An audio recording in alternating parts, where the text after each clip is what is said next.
your back?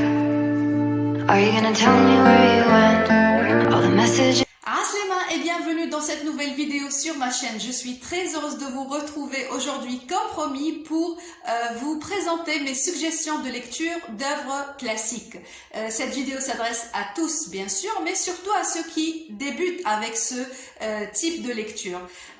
Les œuvres que j'ai choisies sont simples, elles sont courtes, la langue est très accessible. C'est très important pour que vous ne soyez pas rebuté par une œuvre trop longue ou dont la langue est assez compliquée. Et en plus, le fait de terminer très vite une œuvre classique, ça va vous donner un sentiment de satisfaction et ça va vous pousser à en lire davantage. J'ai essayé de classer ces œuvres en catégories selon vos goûts littéraires.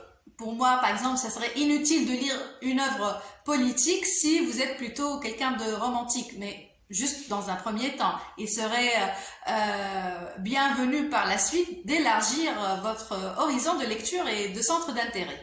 Pour les romantiques, les émotifs, les sensibles, les mélancoliques, je vous propose de lire La chatte de Colette avec un triangle amoureux assez surprenant, Le désert de l'amour de François Mauriac ainsi que Le diable au corps de Raymond Radiguet pour parler du premier émoi amoureux qui marque toute une vie, et enfin Une vie de Maupassant où l'auteur va nous raconter la vie mouvementée de Jeanne. Ensuite, j'ai mis dans la même catégorie ceux qui sont plutôt attirés par le suspense, les aventures, les meurtres, les enquêtes, etc. Alors, je vous suggère deux auteurs, n'importe quelle œuvre de ces deux auteurs.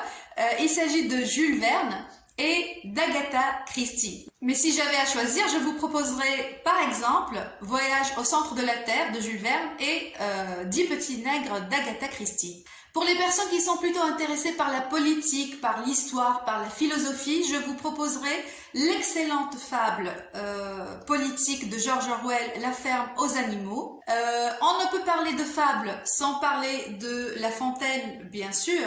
Et même si c'est un livre qui est assez long, puisque ce sont des textes assez courts, qui sont faciles à lire, accessibles et qui se terminent par une morale, donc vous pouvez les lire à votre rythme. Je vous propose également L'étranger de Camus pour la philosophie de l'absurde et pour les personnes qui sont à la recherche d'un peu plus de sagesse, c'est l'œuvre de Gebran Khalil Gibran, Le prophète, que je vous suggérerai.